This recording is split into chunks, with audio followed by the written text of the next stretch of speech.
Something's happening.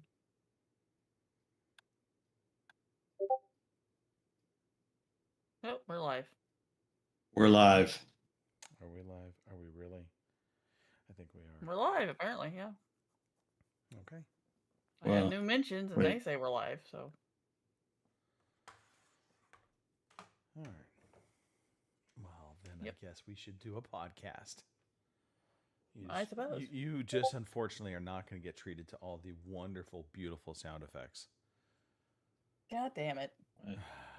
Why is Twitch being a bastard? Uh-oh. Why is Twitch being a bastard?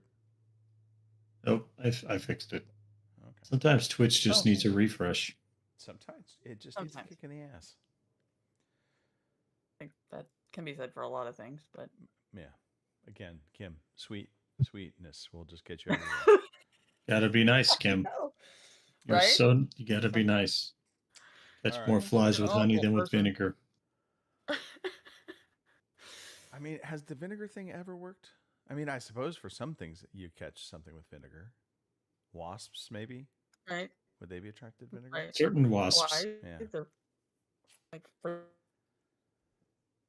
I feel like in relationships, definitely a non-starter. Although some people that maybe they do like that competitive relationship. I don't know. Flies. I'm not sure what we're talking about. I don't know if I really want one of those either. So. Yeah. Okay. Let's do this. All right. Let's do this. 4, 3, 2, 1. Good evening, ladies and gentlemen. Y'all are listening to the Overseas Connection podcast. Shut up and sit down. Here we go! Would you kindly? I think we're just getting started. Medic! I'm a witcher. I think this is more than you can handle. He sits on his ass all day. Let's do this. Well, hey, everybody. Thanks for tuning in to episode 842 of the Overseas Connection podcast. Today is June 29th, 2025. And indeed, it is Preparation H for the upcoming holiday. You always need Preparation H for everything.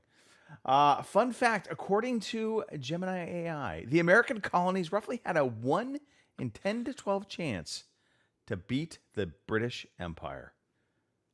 We defied the odds, people. We defied the odds, but we'll get more into that probably, well, not next week, but who knows? Maybe this week.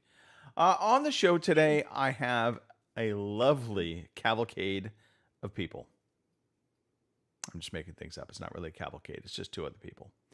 On the show, Kim Woods. Kim, howdy. Howdy. Question, what makes up a cavalcade, though? I don't It might really just know. be two people, right? I think Mr. Anyway, Matthew will happy to have be something here, to say so. about this in a second. And that leads us to him, Christopher Matthew. Chris, how are you? I'm amazing as always, Greg. A cavalcade. Merriam-Webster defines a cavalcade as a procession of riders or carriages. So definitely not a cavalcade. Or a procession of vehicles or ships, or a dramatic sequence. So in every sense, we could be a cavalcade. We definitely are a dramatic sequence. Not sure about... I was going to say, we do get dramatic. Yeah. All right. Well, look, if you're just tuning into the show, if this is your first time, you're a virgin, congratulations. You've broke your cherry with us. We are a video game podcast. We talk about life. We talk about games. We talk about stuff that happens, things that we find important, things that we find that are unimportant. But we're going to talk to you about it anyway, because it's what we do. We do it every Sunday, 8 p.m. in the UK. I'm giving them top billing right now because in a week, they're going to be feeling bad for themselves because they lost a really important war that could have changed the entire trajectory of the British Empire. Just saying. We're also on at 12 p.m. on the West Coast. That really is the most important coast, especially now that the East Coast is starting to go all crazy socialists with mayors being potentially elected. We'll get into that too, Mr. Matthew. It's one city, Greg. One city. 3 p.m. on the East Coast.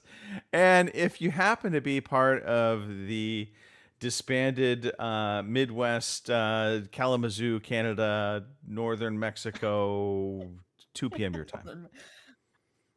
Kim, Wait, you're now I just live with taking on all Robin? kinds of territories Right. right now. I am, apparently, yes. And cats. We have Who's your cats. friend, Kim? Yeah, Mario decided, he wanted to be on the show. It's a me, Mario. It is. Dork. All right. Well, I think with that said, let's. Okay. Before we get into anything, Mike Higgins is having a birthday, Mr. Matthew. Did you know that? Yes. I do now. July 1st. Any guesses as to how old he is?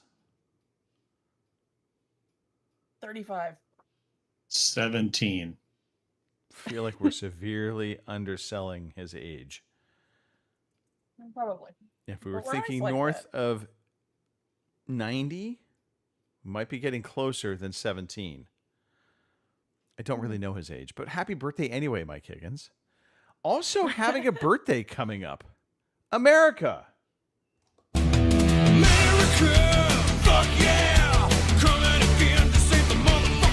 Hope the people at home enjoy whatever you just played, because I have no idea. Exactly. Not at all. Yep.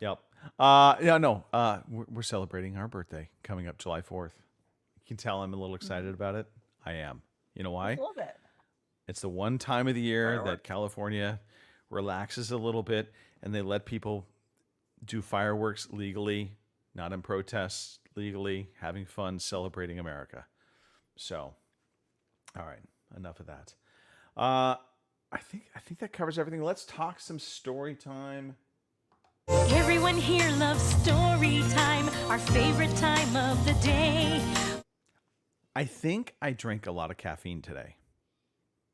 You think? Yeah, I'm thinking. Normally 2 cups of coffee, not a problem. And that's all I had today. But I think it was the lack of food in the stomach plus the caffeine. I'm just I'm amped up now. Gotcha. Also, Well, could be. it's good. Too much. We're doing a show. I'm sorry. Too much pre-workout. Okay, there was that too. So, okay. Fair enough. But you know what? I'm amped for July 4th. It's coming up. We started our preparations. Backyard's been decorated. Front of the house, a little decorations going on. We get into the celebration. Do you guys get into the celebration of July 4th? Do you do anything outside of, firecrackers? What's going on? Talk to me. Kim. Well, yeah, usually I invite my siblings and their family down. We barbecue or grill. Sorry, because the last time I said barbecue, somebody yelled at me because no, we technically don't like barbecue. Hamburgers, hot dogs, that sort of thing. I'm glad you like I said, barbecue and everybody them. knows this, Because I barbecue and I grill. It doesn't matter. It's interchangeable. right? Shut up, See, Internet. I said the same thing. But anyway, and then of course for years the restaurant up the road has always had a big, huge fireworks display. So people come along and we eat, drink, be merry, and watch shit blow up. So yeah, Okay. like everyone should on the 4th of July. I don't disagree with that, Mr. Matthew. What do you all do for 4th of July? So here, every summer, 4th of July, I mentioned, I think last weekend, the band concerts all summer. So there'll be a 4th of July band concert, and they'll kind of start the concert as the sun is going down. And then once the sun has set, then there'll be a big fireworks show following the concert. What's cool about that one is that is usually after the new class of cadets have reported, and so all the cadet trainees will march down, and everybody gives them a little rah rah. It's probably the nicest thing anyone has said to them all week. And then they sit down, and we get to a concert and fireworks. And we also cook hamburgers and hot dogs and whatever other pig parts we can get our hands on. And yeah. This year we're going to find out how we celebrate 4th of July at sea, because we're going to be on a cruise. So we'll see what happens. Yeah, speaking of that, it will be a little bit different show next week. Kim and I believe Phil Olson will be hosting show duties as you are off to sea. Mark is technically back, but Mark will likely be tired. He'll need his nap time. And then I will be driving. Once again, I seem to love driving these days. I don't really You like should start driving. an but Uber. I do Yeah. quite a bit of driving. I'm an Uber for my mom. That's what it boils down to. Anytime she needs to come this way, I'm the Uber driver. But yeah, Good son. so we typically don't go the pig route. I like a hot dog, don't get me wrong. But not even burgers. Typically speaking, on a 4th of July, we're doing steaks, maybe tri-tip. That's kind of the go-to for us. And this year we'll be doing, I think, New York steaks, maybe some corn on the cob, salad, that kind of thing.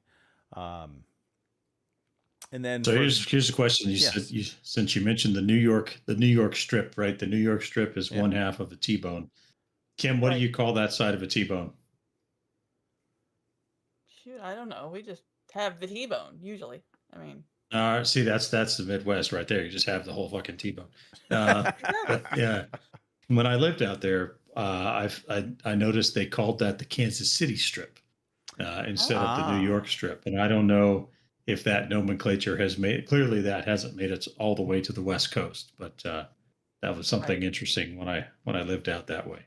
That is kind of interesting because you think about it. Obviously, it's that likely started in New York and then made its way up into Kansas City, and then suddenly they tried to own this, but it didn't carry forward, and the New York thing skipped over to us out here on the West Coast. There you go. Fun facts. To be fair, I've people. always heard it called the New York strip more than Kansas City strip. So. Might have been because I was Okay. really maybe it's only if you're very close to Kansas City, which I was. So Fair. I've got nothing to say We on just this. call it steak. Yeah. You know, it's just steak. There definitely are different types of steak, though. They're not. Well, yes, Yeah. obviously, but you know, We were debating if we were going to do filet or the New York, because the moms tend to like their meat a bit tender. But I got this really cool tenderizing tool that it's like 100 needles, and it's like a Right. punch, and so you just start punching the crap out of your steak, and it just punctures it all up and tenderizes it. So I went a little over. I did that to Punching his chicken. meat. I did it to chicken, thinking I could, and I obliterated the Okay. chicken. I mean, the Yep. sinews in that piece of chicken were so decimated by that. It did not want to hold together very well. So I don't recommend using it on chicken. Likely not for fish either. Or maybe just not using it for so much. Don't use so much force, maybe. Well, you know, they But beating talk your about meat. flattening out your steak, and they talk about using the hammer, the little mallet, to flatten your chicken out. Right. Right. I tend to use my fists. It's not an aggression thing. I'm not angry. I can't be bothered to go and like get the covering, and I just like to punch the meat. There's a joke to be had. I know. I won't go there. This All right. time. And then on the fireworks show, by the way, we go into the town I used to live in, because we're still relatively close to that. They put on a really like high-end fireworks show for such a small town. But the great part about it is they launch from just outside of this little baseball field, and you're maybe a football field length away from where they're launching the fireworks. So it is just directly overhead. There's been more than a few times we've had embers falling down on us because one of them go off too low. And of course the smell of fireworks. There's something about the smell of the fireworks. It is, it's a very wholesome feeling in that setting. I am sure in a non 4th of July fireworks setting, the smell of gunpowder like that is probably not what you actually, it's probably not as wholesome smelling.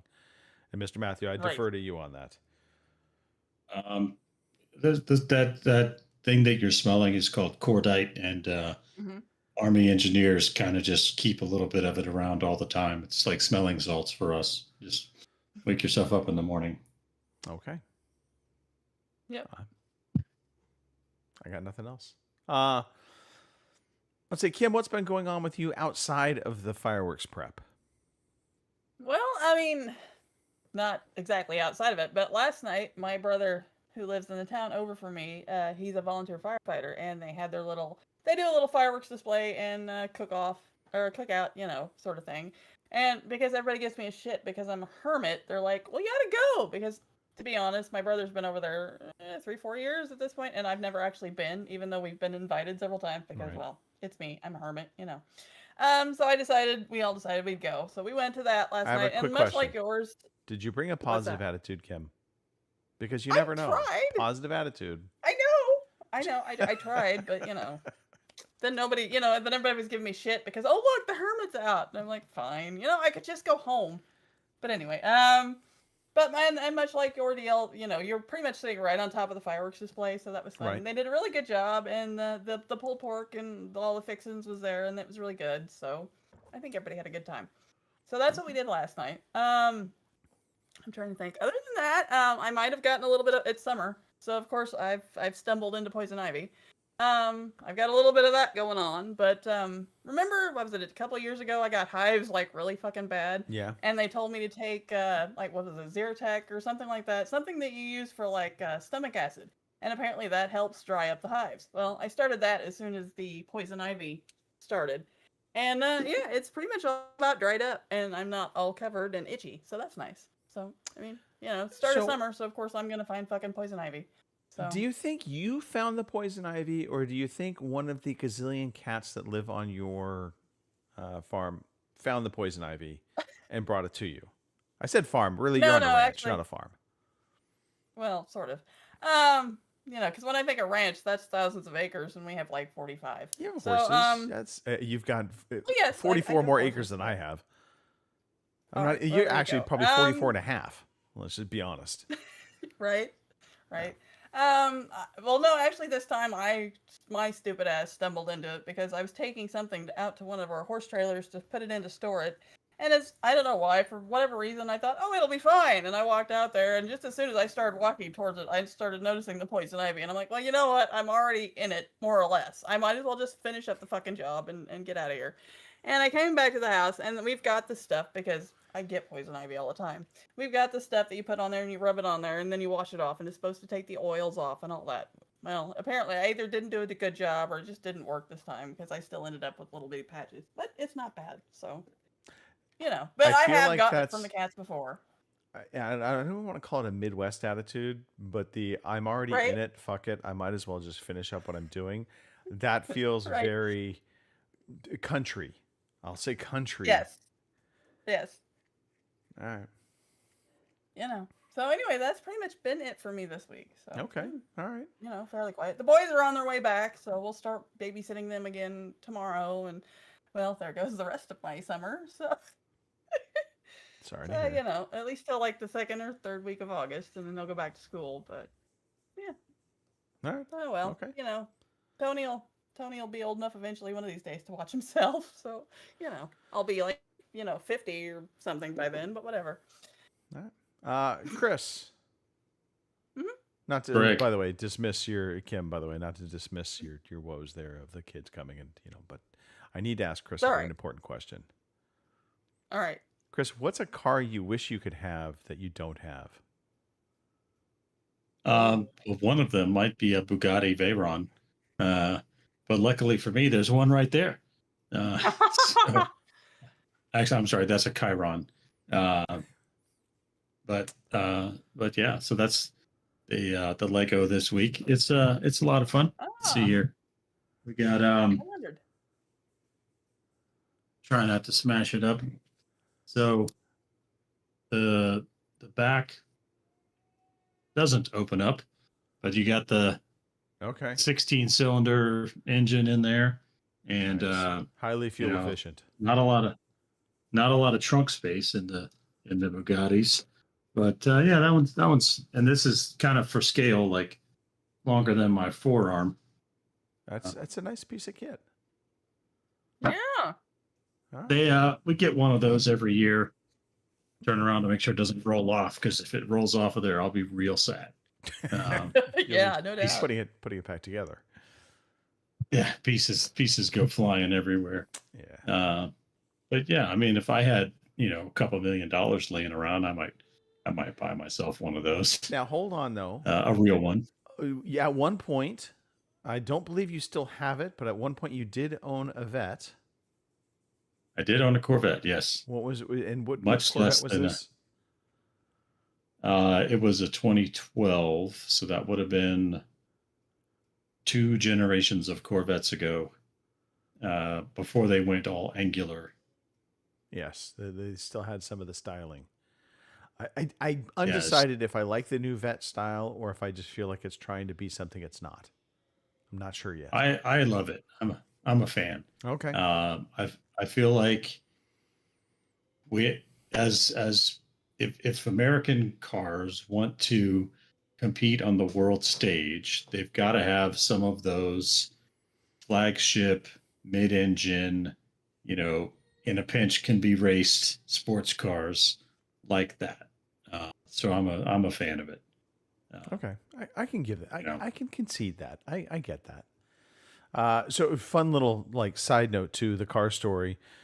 Speaking of cars that likely don't get terribly great gas mileage, my brother-in-law, he bought a car online. I don't know the type of car, so excuse me, I apologize, but it was a muscle car, old, and he loves getting the old school cars that have, they basically have been rebuilt. And he ordered this thing, it shipped to him, and there were instantly problems. And that's the challenge you get with buying a car you literally have never touched or been in. Right. Got it all fixed, a couple grand to take it to the mechanic to get it fixed. Got it fixed, and then we get a message from my wife's mom. Kenny's car broke down. I'm like, are you kidding me? Holy crap! Well, turns out it didn't break down. Turns out, when your car only gets 3 miles to the gallon, it burns through the gasoline very quickly. Yep. And so he ran out of gas. Oh God. He wasn't paying attention. I apparently didn't realize it only got 3 miles to the gallon. And he was cruising around the town, having a little fun with it. And anyway, I got a good chuckle out of that. Those old muscle cars, they will burn through some petrol, as they say overseas.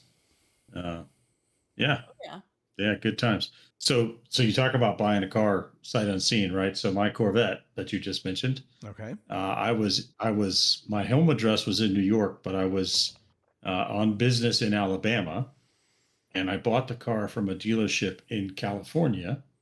Okay. And then I hired a trucking company out of New Jersey who hired a driver out of Miami to bring me the car in Alabama. Oh wow. And I did all this.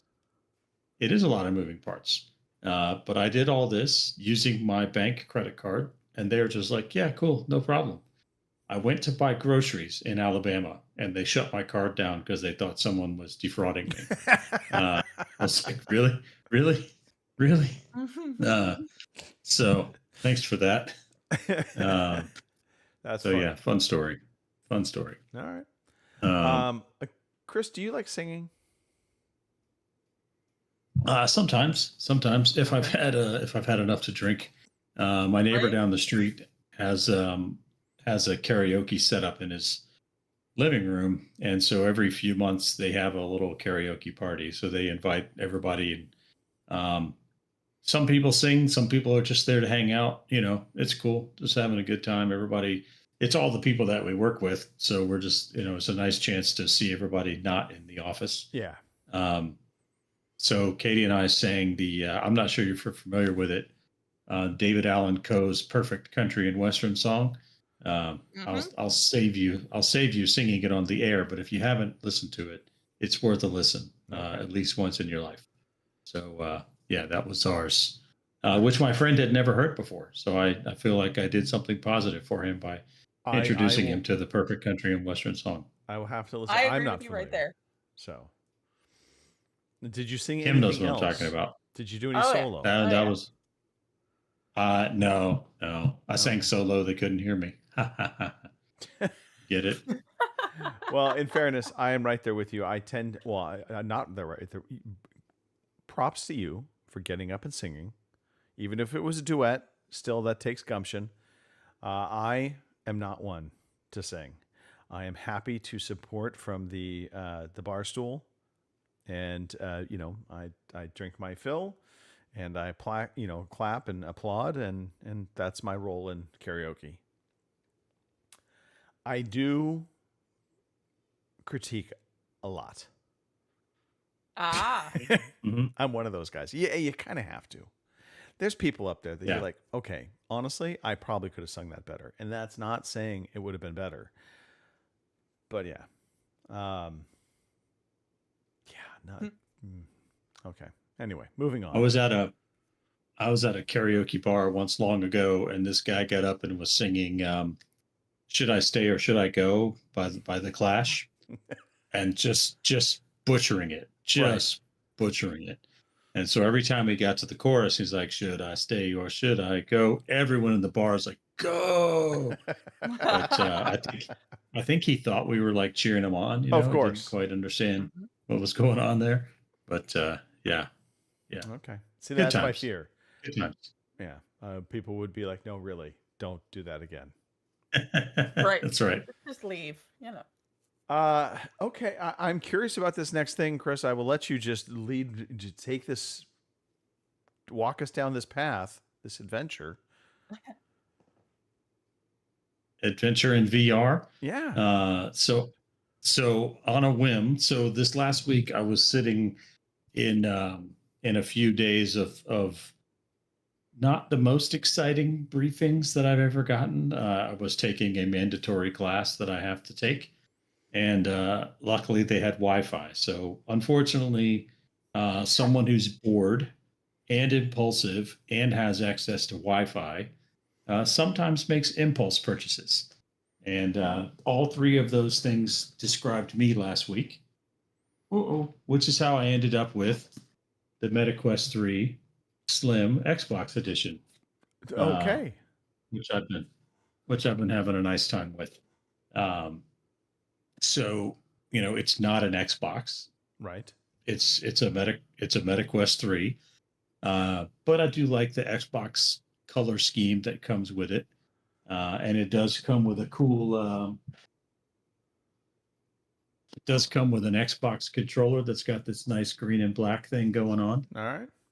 so that's cool. So But I've been having fun with it. So I am curious because we saw this advertised, I think, 2 weeks ago ish. Mm-hmm. Mm-hmm. What is the Xbox tie-in? Is it just to play your Xbox games through VR? So it comes with the Xbox. You can do this on any MetaQuest. Okay. Right. The only Xbox tie-in is the color scheme, and it comes with the Xbox controller.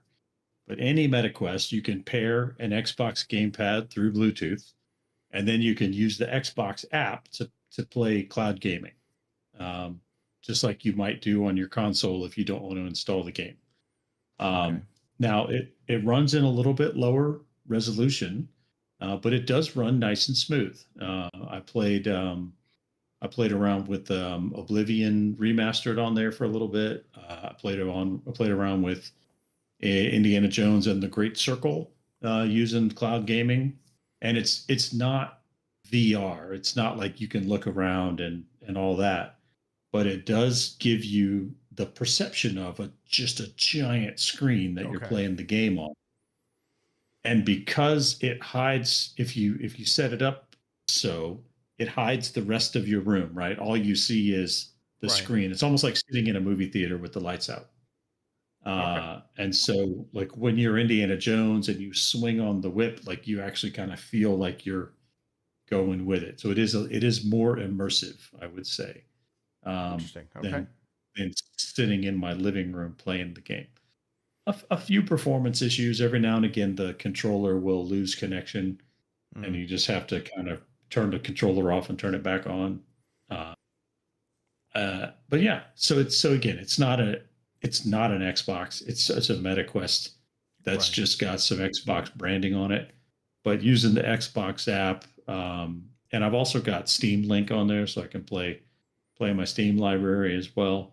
So yeah, I'm just kind of assuming having fun with it. the Steam library will play similar to the Xbox library. It's going to be like on a giant screen in Mhm. front of you.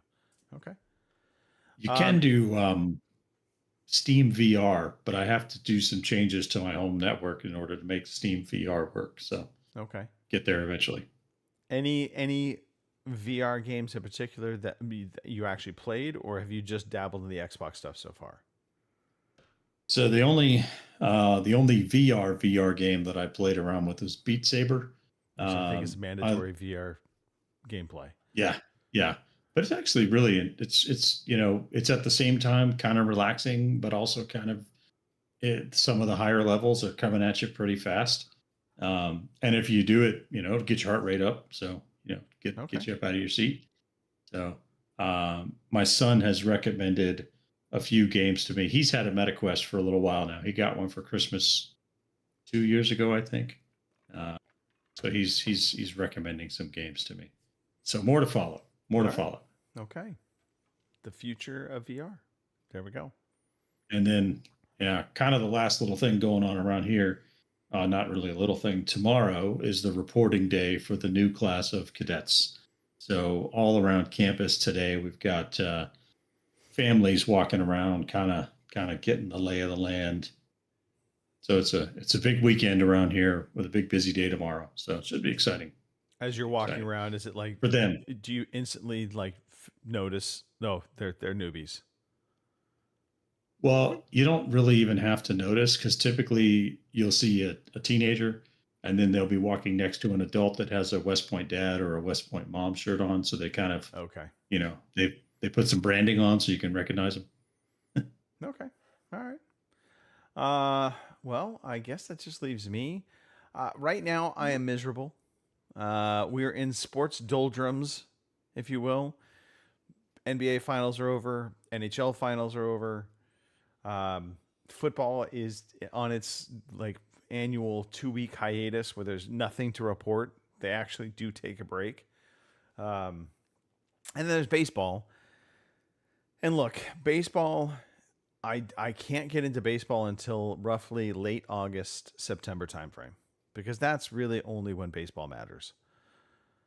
It's a really long season. It's hard to get excited for baseball in the first few months. So, I guess there's soccer happening, or football for those over in the European area. That we've got the Gold Cup, CONCACAF, I think. In fact, I think the USA is playing today. I think they're playing Costa Rica. I could be wrong. But anyway, so I loathe this time of year. That said, I did go to the movie theaters. Speaking of movie theaters, and we were talking about that earlier. One, we had kind of the reminder of the crappy part of being in a movie theater when people are talking. There was probably about 6 people, a group of 6, younger, I'm guessing early 20s. Clearly, were drinking prior to, came to the movie theater. I'm not sure why, but they ended up leaving about 20 minutes in, which was thankful because it was going to get ugly between myself, others in the theater, constantly telling them to shut up. But we saw Mission Impossible, The Final Reckoning. Good, not great. I enjoyed it, but it definitely is. This is good that it's the final one. Tom Cruise does a fine job in it. I don't have any issue with the acting. It really was more kind of the story and some of the writing. I think it's played itself out now. We're at that final one. Let's move on. I'm good. Are we though? I mean, haven't we heard that before? I know. Yeah. Either way, you got to give Tom Cruise some props though. Dude is older than me. He is killing it in terms of the action scenes, and also it still looks phenomenal in terms of his shape. Sporting kind of a different haircut, which was it kind of reminded like the That 70s Show kind of style haircut, which I wasn't necessarily a fan of, but I don't go home with him every night, so who cares? Right. They're coming back around, right? Bell bottoms are back. Going to be. I feel like Mullets are some things back. should be left in the past. Powdered wigs Definitely. left in the past. Bell bottoms should be left in the past, unless caveat, you're a cowboy, you're wearing cowboy boots, then you need to have bootcut boots. I know they're not the same as bell bottoms, yeah. Kim. I see you frowning there. I Right. realize not quite the same, but similar yet Yeah. different. But they do have the like more bell bottom type because I've seen them around. And Oh, like, yeah. I'm still not into that. So On the flip side, I am all still for the 80s miniskirt. Happy to see that stay in fashion. And I will end my sexist comments now. All right. Let's move on. Let's talk about what we've been playing. Today I Gonna get us feel like canceled, Greg. playing computer games. Today I feel like playing computer Oh, we're talking over games. the music, aren't we? That's probably. the downside of you not being able to hear it is you just keep yammering away and I'm playing stuff and it's fine. It's all good. You need a sign. You gotta hold up the sign. Music. I would do this sound, but then I'm afraid I'm going to activate my camera and it's going to start following me and tracking me. And so, anyway, all right. We don't need to talk about the games we get for free that we pay for because we're at the end of the month. So we will let that slide.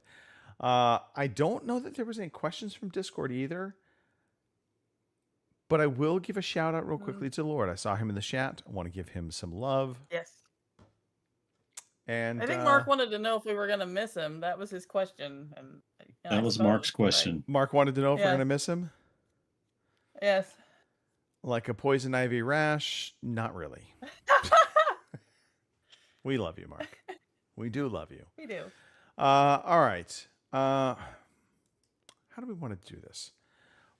We've got Very feel- well, I think. Sorry.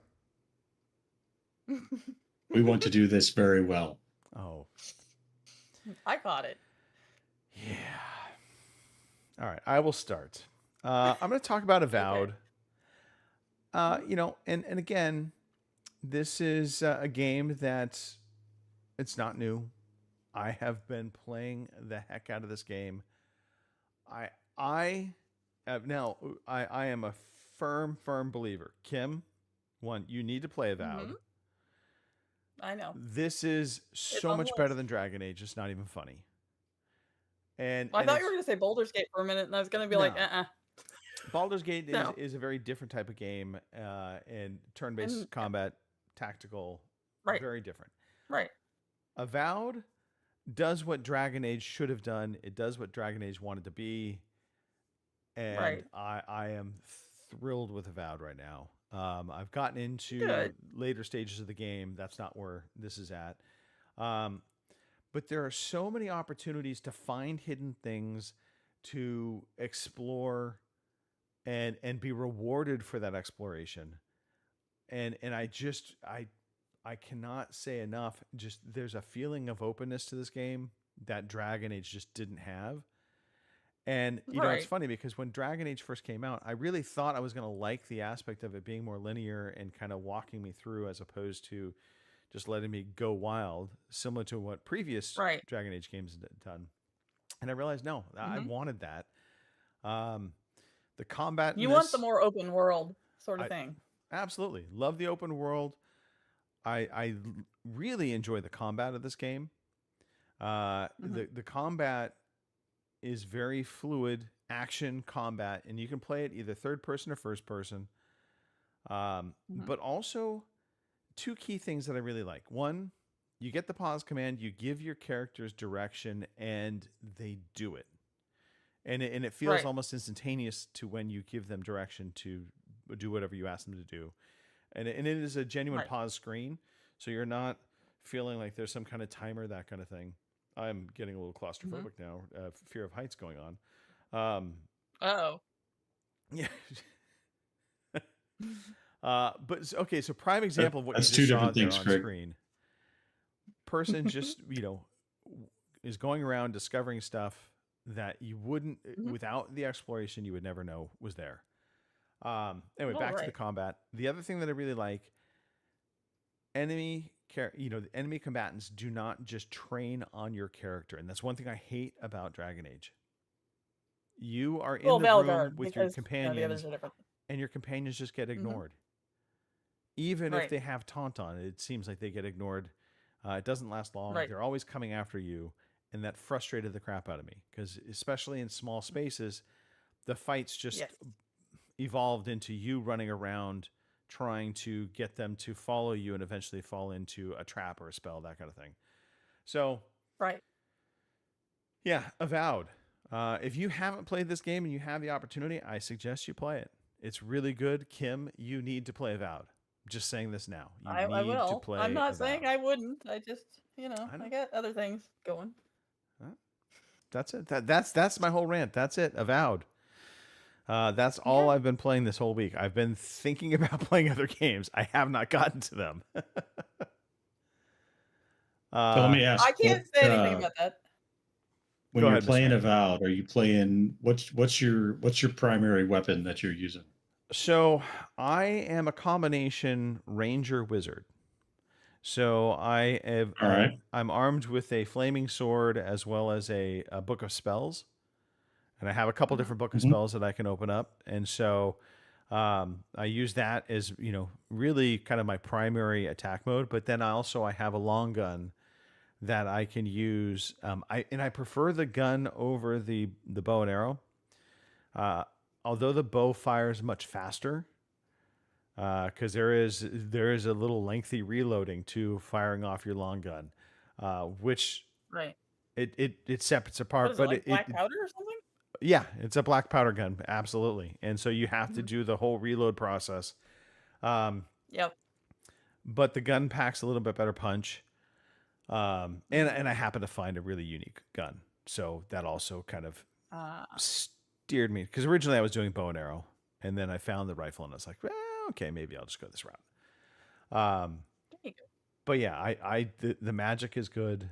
You can do wand play as well. They have different wands within the game that are basically just fast attack magic. I prefer the spell books. I like having different variations of spells that I can throw at people. And also, back to the point of the game giving you opportunities to just explore and do different things. You can use things like, your cold spells to freeze the water, allow you to walk on the water and access other areas of the game. And they do show you some of this in kind of tutorial ways early on. But and my camera just turned off for some dumb reason. That's fun. Yep. Let me just take care of that. So they do, they kind of give you that hint, but sometimes you forget about it. But as you're exploring through, you'll remember these things, and it's rewarding when you figure it out, and you're like, oh yeah, I could do that to get to there. And then it's the puzzles of just finding different things and getting to, those locations that you see it. And you're like, I know I can get up there somehow. And if I get up there, likely there's something up there for me. So, and the voice acting is really, really good as well. And one more bonus: no freaking love romance. And this is probably the thing that makes you not want to play the game, Kim. But no, not really. I very much enjoy the fact that you have relationships with your characters, and there are companion quests that you go into. But it's not about falling in love with your companion. It's just about supporting your companion, your team member, and building your roster better. So, anyway. I have played RPGs where you don't fuck your companion, so I'm not new to this. I don't believe you, Kim. I just seem to think Baldur's Gate did a good job of it. I mean, compared to how Veilguard screwed theirs up, I give you a hard time about it, Kim. I do. But I know you do. I know. You love your RPGs, though. And so this is an RPG just legitimately you should not be missing out on. I mean, honestly, you should be fine with this because it got me to like turn-based, and I hated turn-based before. So I know. So that also, I don't want to dissuade you from turn-based, because I'm Right. very No, I happy get to see that. you playing turn-based combat and turn-based RPGs. But Right. yeah, I just But Avowed has no, it's just on the list. grown on me a lot. Mhm.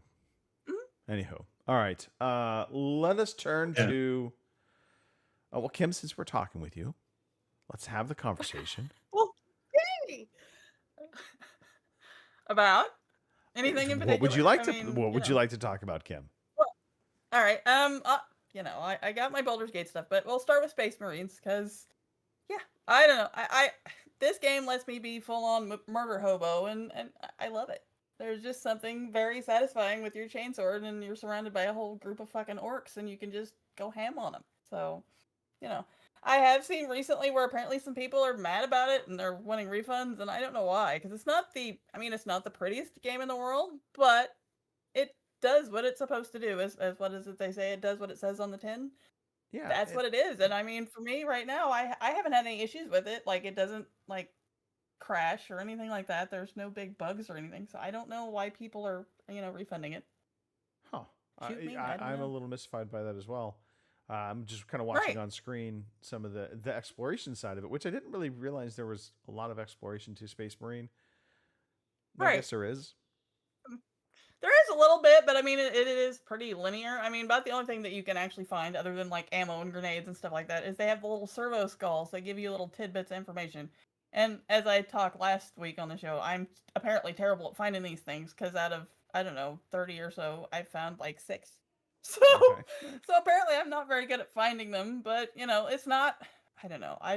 Phil might disagree, but for me, it's not a main part of the, it's a fetch quest sort of thing. It's not really something I think you need to do. It just Right. kind of helps fill in, I think, the backstory sort of thing.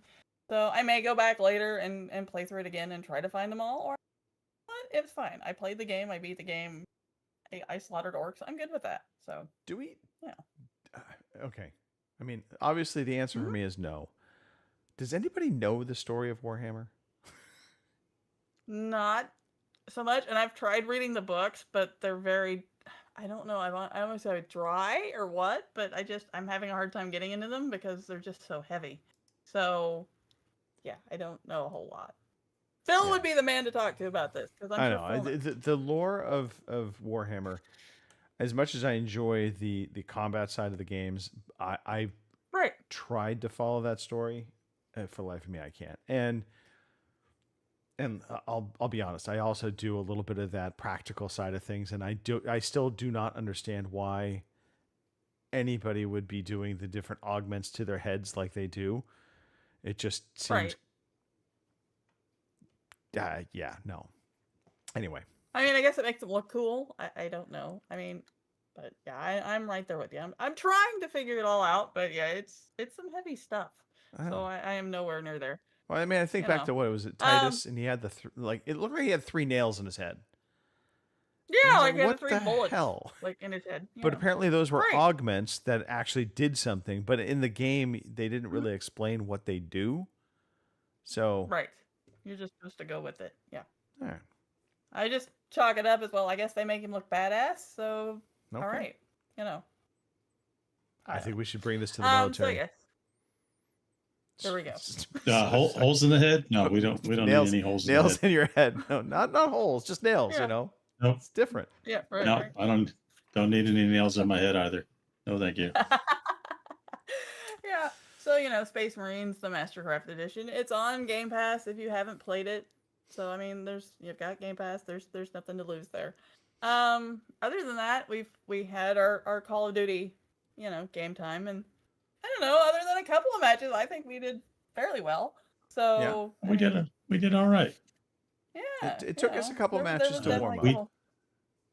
Yeah. We had Thursday and Friday.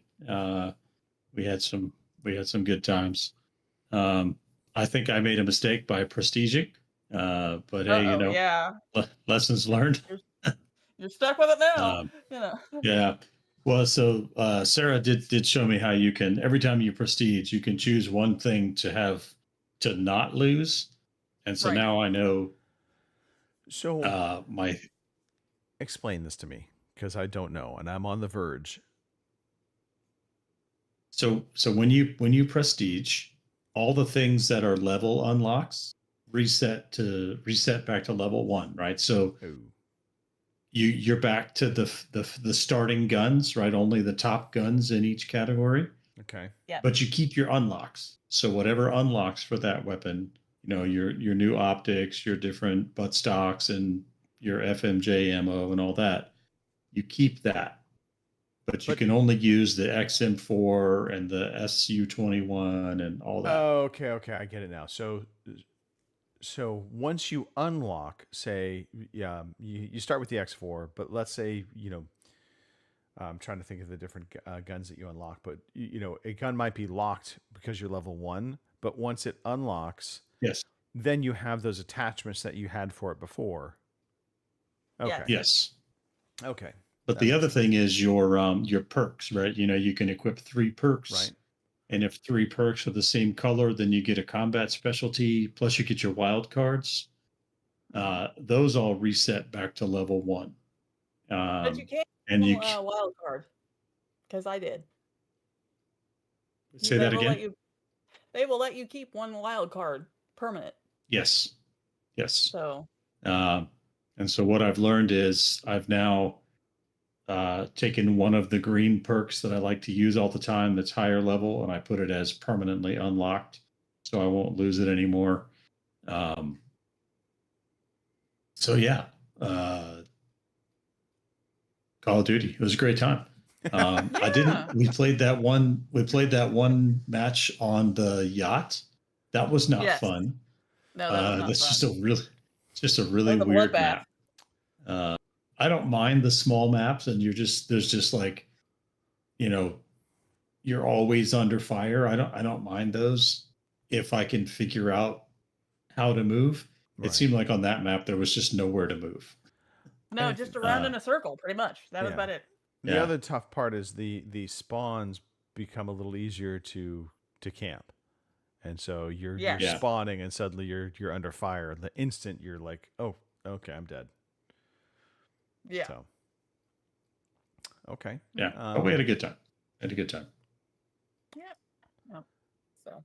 Kim. I mean, other than that, Baldur's Gate, of course, like always. And I guess there's not much to say there because I haven't finished Act 3 yet, because if you've played Baldur's Gate and gotten to Act 3, there are so many freaking things and, so many big battles you have to do. And even with mods, there's still huge fucking fights that take forever. How many acts are there? There's 3. Okay. But it seems like they cram everything into Act 3, and that's not even counting fighting the brain at the end of it. So yeah. Spoilers. Spoilers, Kim. Well, I know, right? But it's been out since 2023. So if you don't know by now, so yeah, I got the tiefling party the other day. We did that. I'm still edging Gale because, of course, he can't do anything, but I'm still flirting the shit out of him. I mean, other than that, we're doing the Shadow Curse lands, and we've got to do Shadow Heart's Gauntlet thing, and I don't know how I feel about that one either, because some of that stuff that you had to do wasn't so bad, and then other stuff, it was just aggravating. So, but, whatever. So, other than that, I'm still kicking along with it, still enjoying the hell out of it, and, you can pick it up on sale, I think, on Steam, so if you haven't got it, and you like these sort of things, go for it. So. Okay. Kim, by the way, in case you have to drop the banhammer, Snoogans is in the chat. I just want to, in case you have to drop the banhammer. Oh, sorry, I forgot. I'll get right on that. Yep. Okay. He seemed to think we were wearing the same shirt. So. To your point, Greg, there's more in Act 3 of Baldur's Gate than there is in Acts 1 and 2 put together. So it's not really equal parts, if you will. Yeah, it's not very balanced at all, which is why it's taking me forever to actually finish the game. So. Which is odd. I wonder why they chose to go that route. Why not, create maybe it was just Act 3 originally wasn't going to be that long, and they started adding more and more into it. I don't know. That is an odd. It's odd. Fighting the big bad would be the thing, but no, they've got several little. Which I guess you've got the 3 chosen, and they're part of the big bad too. But there's just so damn much. So I find myself going to Act 3, picking something to do, doing it, and then being exhausted because, like I said, it takes forever. Some of that. So then I go back to another character where maybe I'm only in Act 1 or Act 2, and then I do that for a while. So it's all fun. I think by making Act 3 so big, they're kind of forcing you level your character a little bit before they open Right. up all the options for you. Right. I think that's what's happening there. Okay. All right. Well, uh, I guess we go from one great game to another couple of great choices. Chris, what do you want to talk about Yeah. first? Well, you played a lot of Indiana Jones. Let's talk about Indiana Jones first. Um, I talked about it. So I'm only in the second area. So you go to Giza. I've just arrived at Giza. So I haven't gotten very far into the game. I was a little annoyed because I like to collect all the collectibles. And so, you find the little secrets. Right. And so I went to the mission that takes you to Giza, where you have the puzzle with the fountain that you have to unlock. And I was like, oh, this is cool. I'm going to go into a new dungeon. And next thing I knew, we're on a Zeppelin and we're heading off to Giza. I was like, wait, no, I wasn't ready. No. Oh no. I did appreciate the Zeppelin because, of course, that's an Indiana Jones staple, right? Yes. Mhm. And of course the return to Giza and to the dig site. That's a nice little nod to the franchise there. So I this one's kind of on the back burner right now as I'm trying to push through. I say push through like it's a job. There's a couple other games that I want to finish first. Okay. And so Indiana Jones, I'm just kind of playing a little bit at a time. I'm so impressed with it. I really think they nailed the look and feel and sound of a Spielberg movie. Like it just feels like you're playing through a Spielberg movie. They it's just been a absolutely great job. did. I cannot sing its praises high enough. I think the thing I loved most about Indiana Jones was not it was not the combat. Combat is very secondary to Indiana Jones. It's the exploration, it's the puzzle solving, it's the character interaction. That's what I loved most about it. One of these days, by the way, I will subscribe to YouTube Premium so I can just play these clips all the way through and not have a stupid commercial pop up on me. But until that happens, I just don't watch But YouTube it's not enough. this day. Yeah, not this day. Not this day. But yeah, no, I agree with you. It has very much that. I mean, you feel like you're playing a Spielberg movie. Yeah. And Troy Baker did an amazing job of being Harrison Ford. He did. He did a great job. I appreciate that you can walk around in disguise. When I first got to Giza, I was like, oh, I hope I'm gonna get a disguise here. You eventually find one. I do find the combat a little frustrating. There's that boss fight with the giant there in the Vatican. It's early in the game. I don't feel like I'm spoiling too much here. I found that to be a little challenging, more so than it seemed like it should have, I guess. Yeah. It just seemed like I was unable to avoid just he keeps grabbing you, just picking you up and throwing you across the room. Yeah. But I was tickled to see Tony Todd as the giant. Moment of silence for Tony Todd. So that was fun. So yeah. Yeah, it is awesome. It's a great game. I'm thinking back to the combat, and so there were a couple of things. One, like the first time you fight the giant, I was getting frustrated at first, but then the realization is you're not meant to win, right? And so yes, and so there is that kind of additional element to that Vatican fight that it's equal, but the Vatican fight in particular, it was a lot of like you had to run around, and that's one area where I'll give it a mark down on the combat side of it. Again, it's not its strong suit, and that fight in particular, I was using obstacles to get in the way of the giant to stave him off, so to speak. So there were a lot of pillars that were just running around, finding pillars. And, but yeah. At one point, I got frustrated and I used the revolver. I was like, well, I haven't used the revolver yet in the game, so now seems like an opportune time. Did not do anything. No, Like, and oh, that's well, that was and it's by design. So if anybody that hasn't played it, you're not meant to go guns blazing in this game. And they actually nerf the gun quite a bit. Later in the game, the gunplay gets a little better. But early on, at least 2/3 of the game, your gun, you might as well just keep it in the holster. It's not going to do what you think it's going to do. And even other weapons like machine guns won't necessarily do what you think they're going to do. You're better off fist fighting your way through most of this game. Yeah. But there is something I did have satisfying. a funny. I was going to say the audio I- is ultra satisfying. yeah. Oh yeah. Yeah. Perfect. Every time you punch somebody, it's that slap board. Yeah. Mm-hmm. Yeah.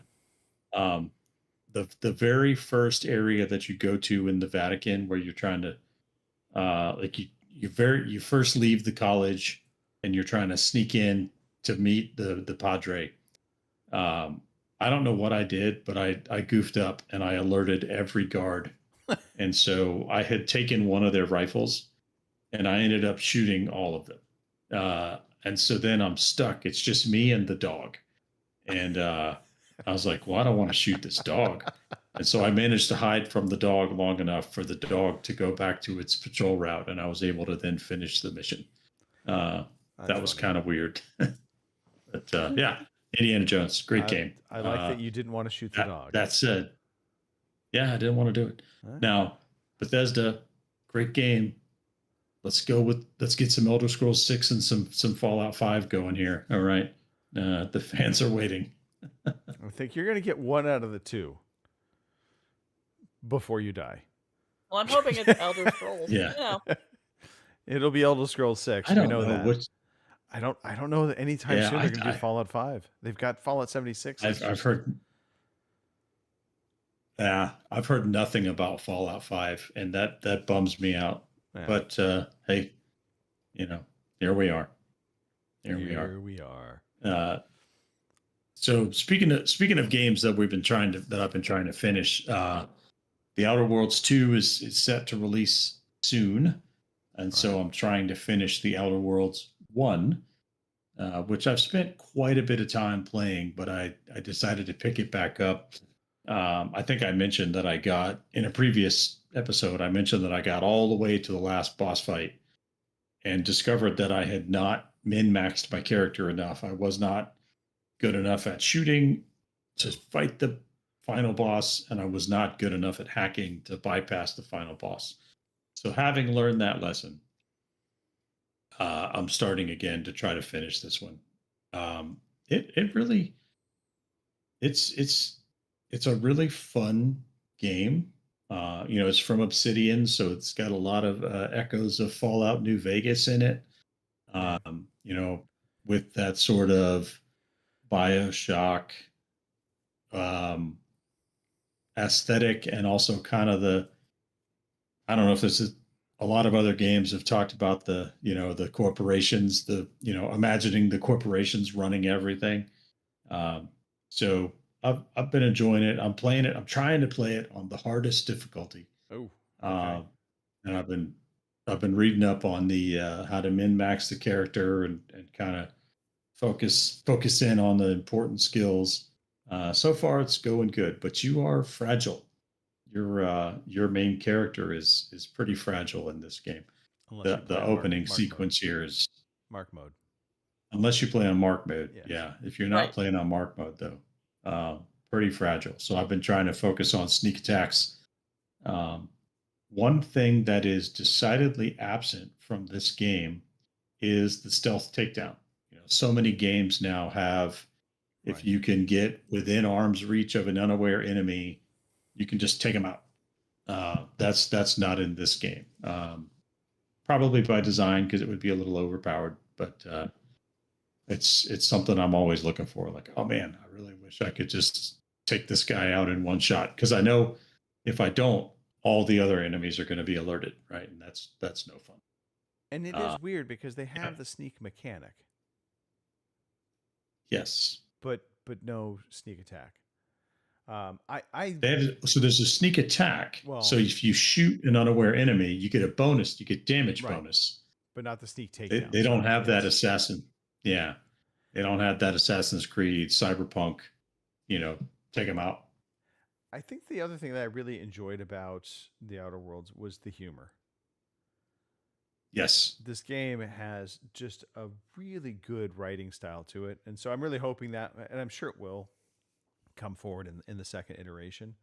But and it's sometimes really subtle stuff. It's not in your face humor per se. Mhm. But yeah, I this it reminds me a little bit of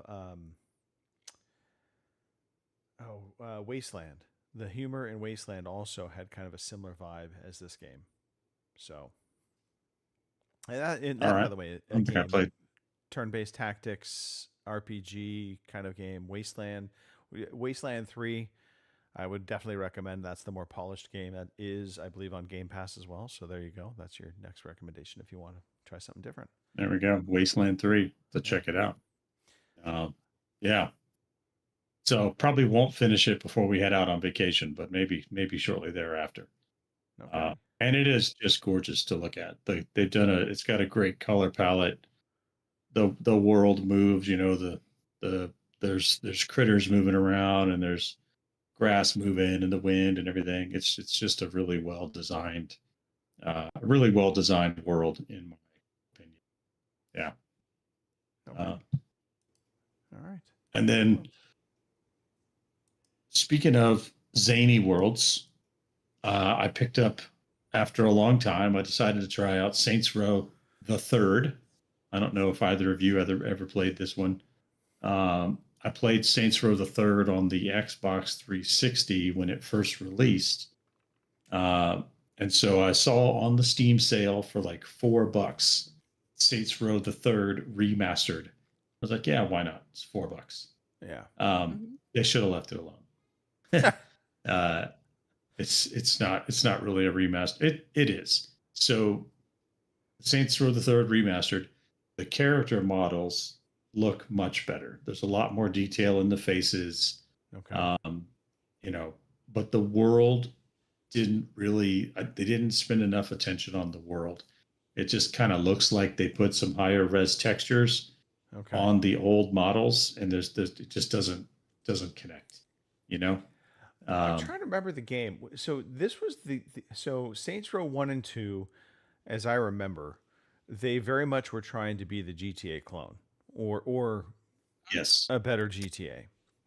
But Saints Row the Third, Yes. I want to say that was the first game they decidedly said, we're not going to beat GTA at their own game, so we're going to take this in a more zany, crazy direction than trying to be a straight up Yes. GTA clone. Okay. That's right. So what made this game work is it's just kind of over the top. It's almost a parody of Grand Theft Auto. It's it's just kind of way out there, with the humor and with the environment and everything. And you eventually can become, if I remember right, by the end of the game, if you invest in your skill points correctly, you can almost become invincible. And then it just becomes, run around and smash everything. So it's, Saints Row the Third was a fun game. The remaster, not really that much better than the original. They probably should have just left it alone, but it was nice to dust it off and relive some funny memories. I think we used to play that one co-op, a few of us on the old G4TE site. Yeah. So I've got this Aside up from on that, screen. the usual suspects. Yeah, I threw it up on screen real quickly. Was this like the gang was like part of the presidency? I think that's Saints Row 4. Okay. All right. I'm Yeah. getting them confused. I'm just watching the craziness happening right now.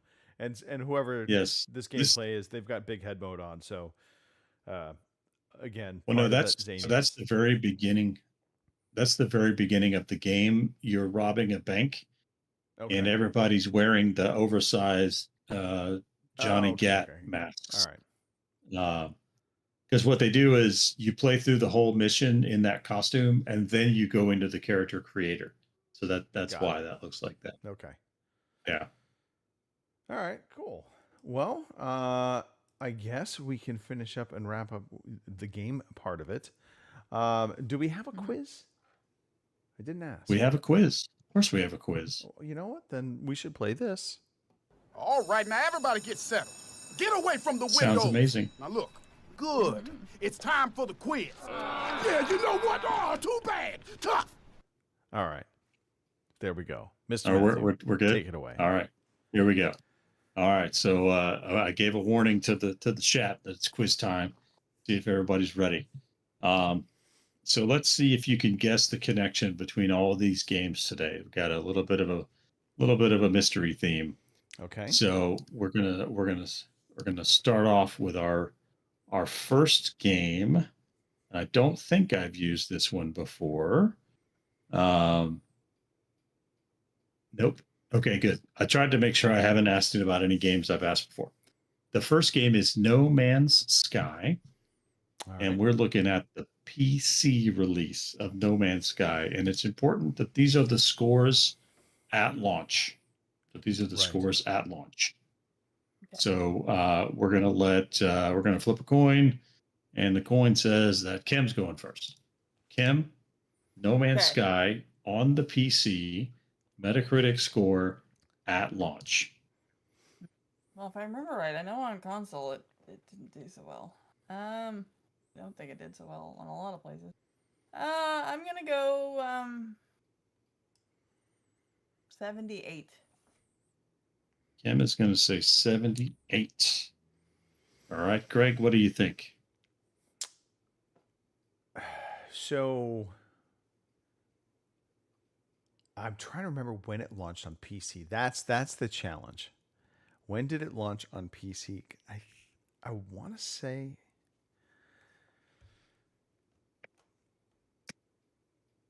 okay.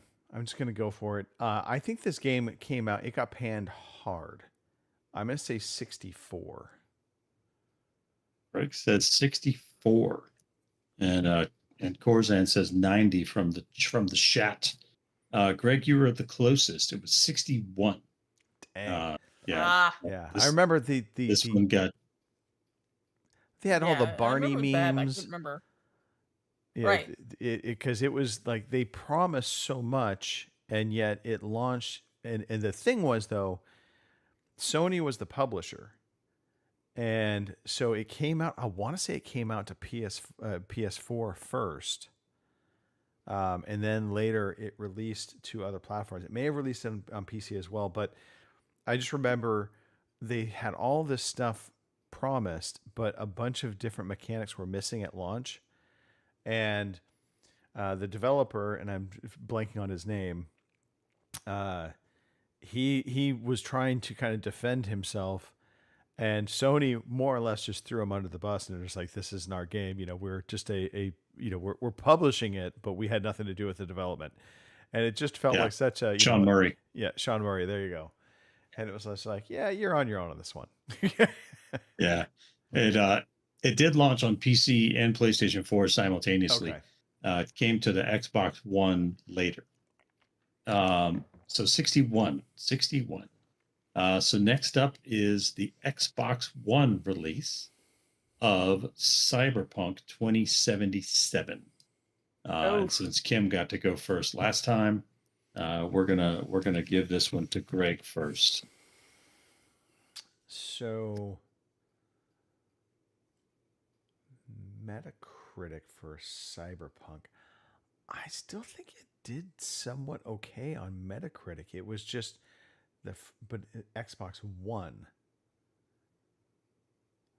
Xbox, like, are we specifically talking the Xbox One platform, or are we talking about like the X? We're looking at the Xbox One platform. Okay. I'm gonna go 70. Greg is gonna say 70. Kim, what do you think? 66. Kim says 66. Corzan from the chat says 68. Once again, 61. 61 for Cyberpunk 2077 on the Xbox One. Moving to our mandatory Nintendo game of the week, Pokemon Scarlet and Pokemon Violet on the Nintendo Switch. And we're back to Kim going first. Goody, games I know nothing about, other than their Pokemon. You got to catch them all. Right? 72. Kim says 72. What do you think, Greg? I'm just going to do a little bit of Price's writing here. I'm going to go 70. Gonna go 70. All right. Gonna give I think I've got the theme, but I'm not sure. I might have the Corzan says 70, 75. You think you know the theme? I don't know. You probably do. I'm throwing the next game in the chat so it's easier for them to catch up. All right. The next game is the PlayStation 5 release hold on, Jedi Survivor. But wait a minute. But you got to tell us who won. What was the score? What was the score? Oh, I'm sorry. Over the most important part. You're right. Well, so fun fact, you and Kim were tied on that round because the answer was 71. So you were each 1 point off. Okay. So no ground gained or lost there for the co-hosts. And so the final game is Star Wars Jedi Survivor on the PlayStation 5. So this is the sequel to Fallen Order. And we're looking at the PS5 release. Is it my turn, I think? Yeah. We're back to Greg. Yep. Okay. I'm going to go 81. 81 from Greg. And final word to Kim. Corzan has already said 61 from the chat. Right. 73. Kim says 73. You should have gone the other way, Kim. It was 85. Oh, well. So Greg made some ground there. So let's see. We got it looks like it's Greg's win this week at 17. Yeah. With Kim at 35 and Corzan at 64. Well, let's just see, just for funsies. What do you think the theme is this? My guess on the theme got blown out of the water on that last one. So Is it mine too? Yeah. Yeah, the last one fucked me over there. Interesting. All right. So what do you think the theme was, Greg? Well, leading up to that moment, I thought the theme was all of the scores ended with 1. That's why I did 81 for my guess. Because it was 61, 61, 71. But no, 85. I'm like, shit. So that is not. It's not what? Do you have a second guess? Can we go through the games again? Just the names of the games, please. So the games from the week were No Man's Sky, Cyberpunk 2077, Pokemon Scarlet and Pokemon Violet, and Star Wars Jedi Survivor. So while you ponder that, let's see what Kim thinks. Well, I first thought they had disastrous launches, but then you said, Jedi Survivor at 85. So I'm like, well, okay, so that's not it. So yeah, now I'm not so sure. So.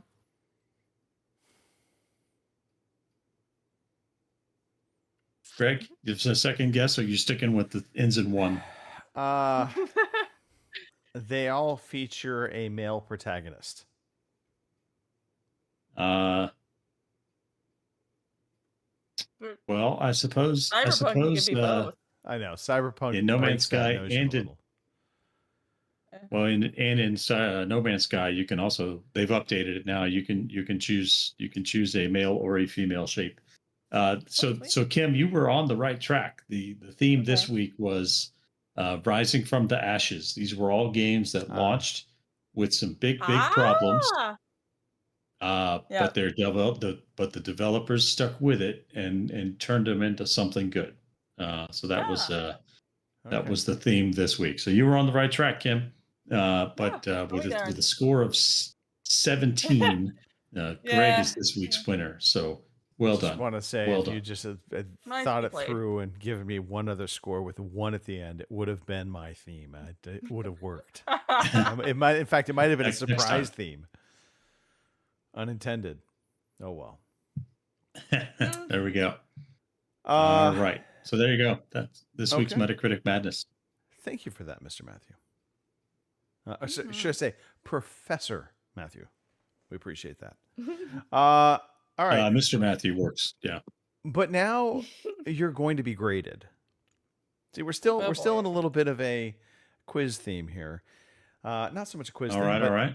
You remember, I don't know, 3 weeks back or so, we gave our predictions for the Game Summerfest weekend Xbox showcase.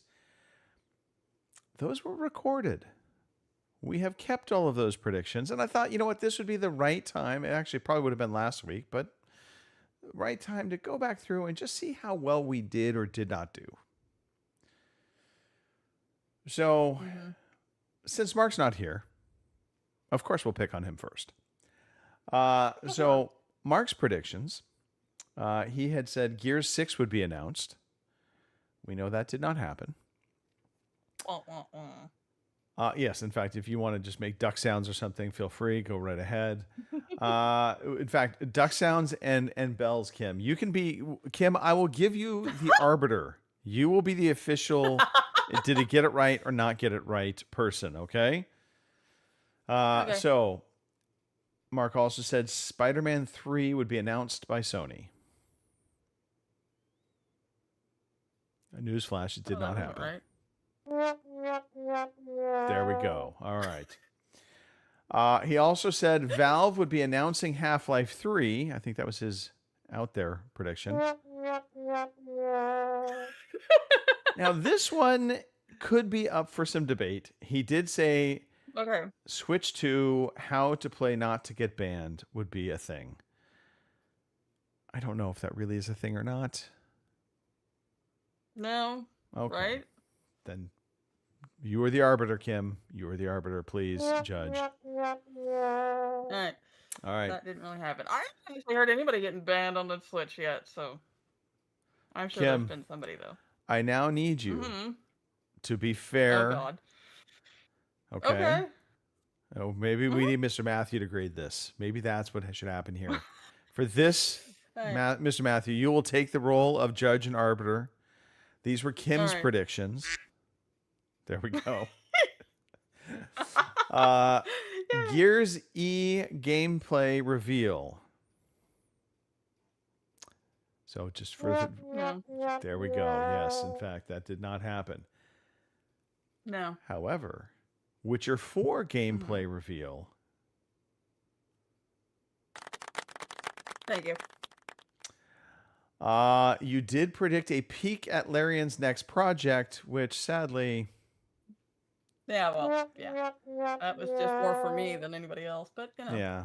And then, of course, on the heels of that, I think you were really hoping it would be Baldur's Gate 4 getting announced, but that did not happen either. No. I got one, though, so hey, give me that. But Kim, yes, you did get one. So there we go. More than Mark. Kim, I will now return the gavel and hammer to you as we go to Mr. Matthews' predictions. Alrighty. Now, Mr. Matthew also was steadfast with Gears E gameplay reveal, E-Day gameplay reveal. Now, I legitimately don't believe this happened, but I am open to being told I was wrong. But you did predict, Mr. Matthew, that a new Mario game for Switch 1 and 2 would be announced. I don't believe we got that. Anybody in the chat can correct me if I'm wrong. I know we had the Mario Kart game, but I don't think that's a Mario game. They are decidedly different. You did say more gameplay reveal for Star Wars Zero Company would happen. I don't think we saw that.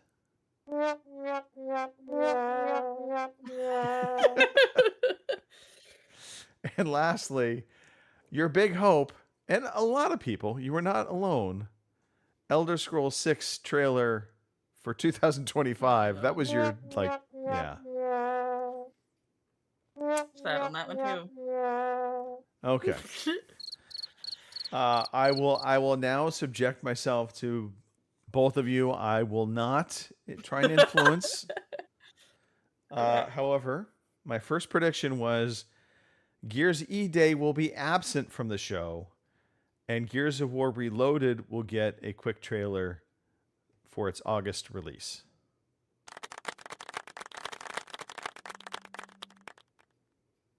I also stated Ninja Gaiden 4 will get an actual date reveal for this holiday. And that did happen. Just say I thought so. Rare finally shows Everwild.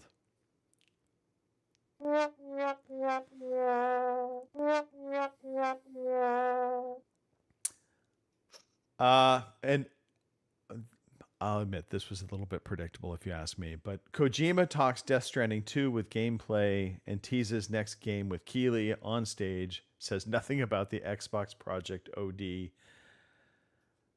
I think that's partially right, but I'll take the loss.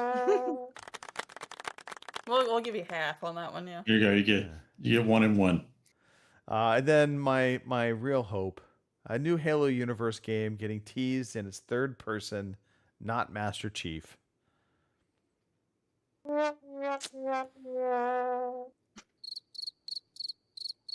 So there you go, people. Predictions Well, to be fair, not though, our... me and you did, fairly well. We'll take it. I mean, but predictions clearly we got not one. our role. No. But the funny thing is, I had an extra prediction about the handheld, and then I didn't put it, and then what do? They come out with a fucking handheld. So should have gone for it, Kim. Sometimes it did that just to spite you. Yes. I know, right? Kind of like when I buy a game and then Game comes out with it. Fuckers. All right. We only have one piece of news worth talking about. But I found this kind of interesting because I hadn't thought about this before. So Hideo Kojima was explaining why few Japanese actors appear in his games.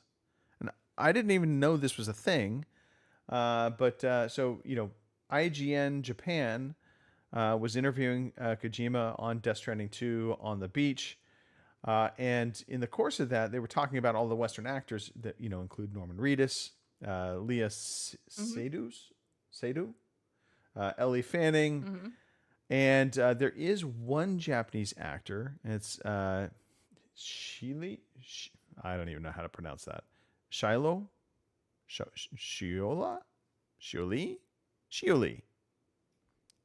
Easy for you to say. I know.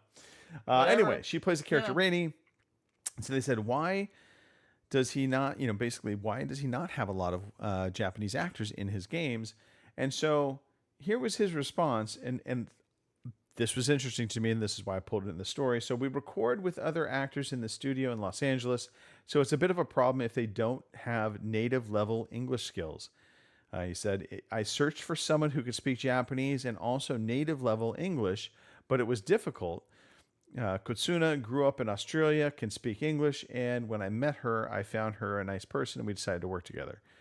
Kojima went on to say he would like to cast more young Japanese actors in his games, but claimed there were technical challenges involved with scanning them in his games compared to older or Western actors. I'm glad there was an "or" in there for the record. He said it's difficult to make Asians look like their real-life counterparts. He said women and young people in particular have such beautiful, smooth skin.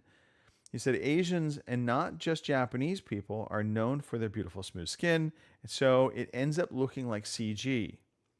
He continued on, basically saying, on the other hand, it's easier to bring out the details in the older people or people with lots of freckles.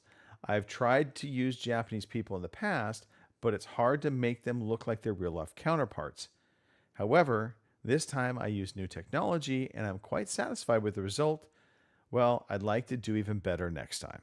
So that was just an interesting little tidbit. I never realized there was challenges with scanning Asian actors and giving them a more realistic appearance. So yeah, just a fun little fact news story, and that's pretty much it.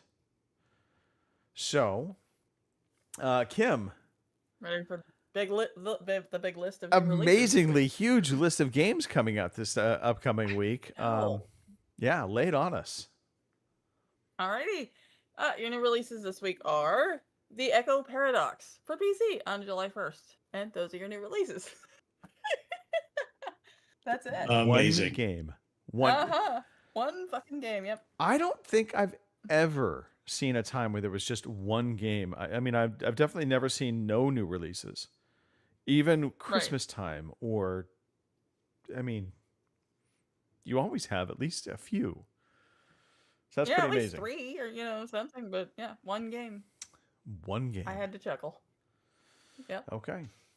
It'll probably be a game none of us will play, I'm sure, but yeah. We can only hope it's going to be game of the year, and that would just be like, this shows everybody. Look at that. Best game ever. Don't we all by silly? All right. All right, Mr. Matthew. If we're wanting to play some games this week and maybe hang out with the crew here, what are we doing? Talk to me. You should do that is what you should do.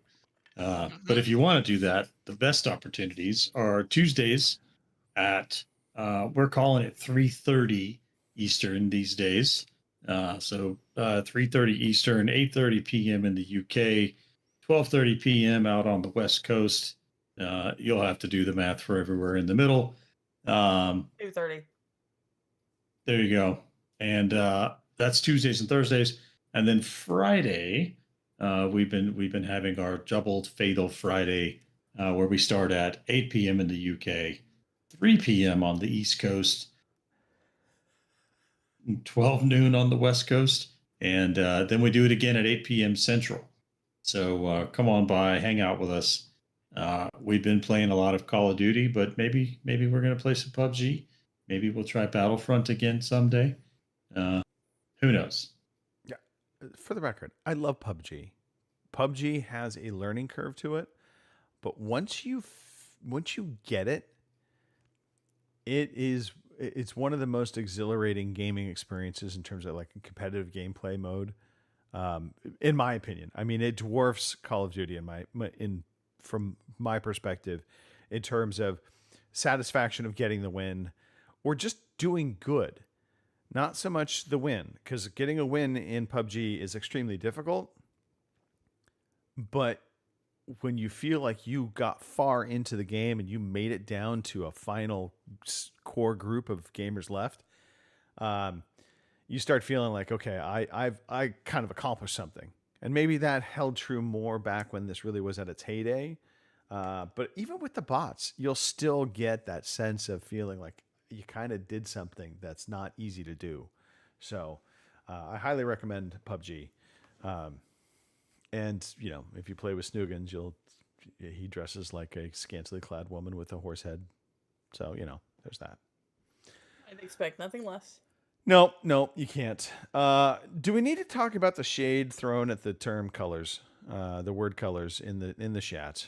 There's colors, which I think is a distinctly, I don't think it's UK. Is that Canadian? I'm trying to think. Corzan, he's from the UK though. Yeah. That's definitely a UK spelling. Yes. Yeah. And then you promptly corrected with the correct spelling, which is colors. All right. And actually, shameless plug from Mr. Corzan. I streamed the first hour or so of The Altars last night. There you go. Corzan, I hope you enjoyed The Altars. I have yet to get back into it. It is on my to-do list. Yeah. I do think it is. I mean, it's getting rave reviews, so a lot of people like it, but I do feel like you have to like that kind of gameplay. It is very much a type of gameplay. Okay.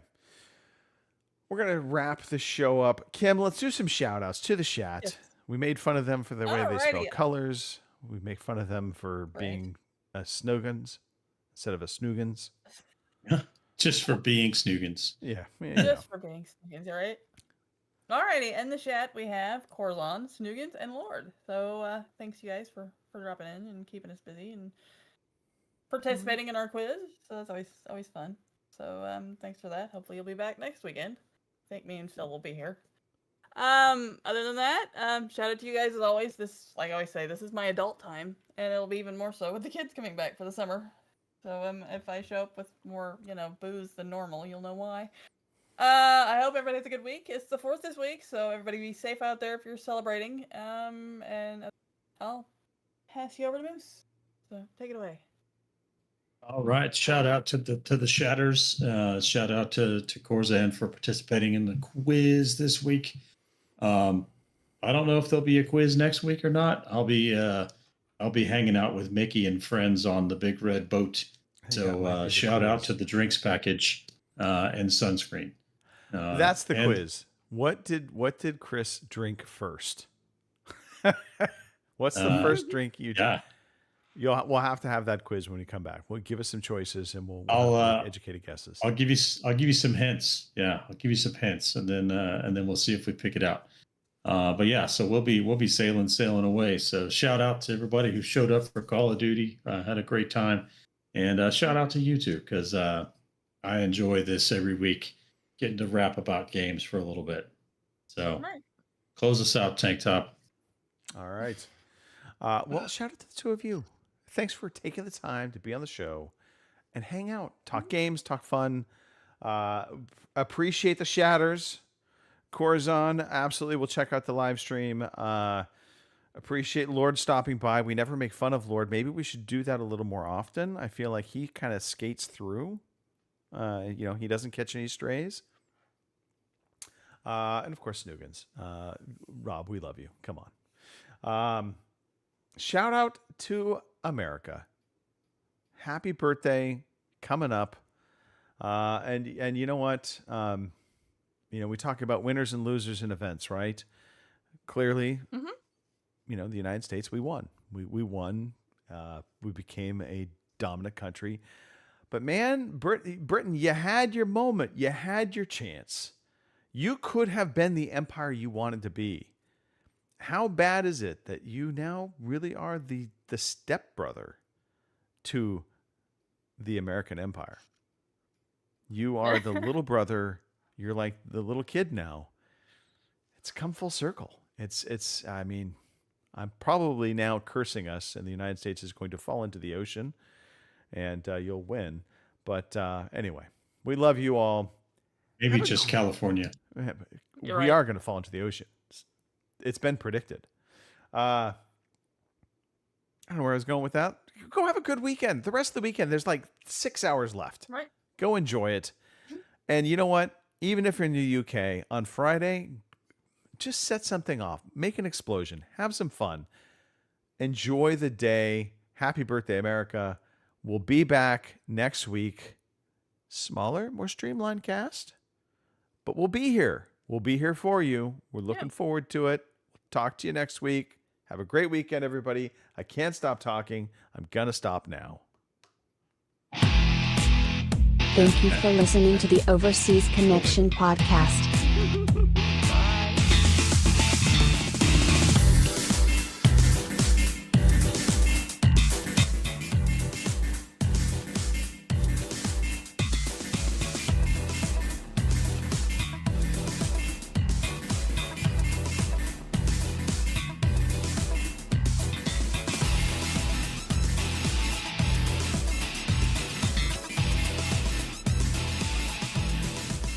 See you same time.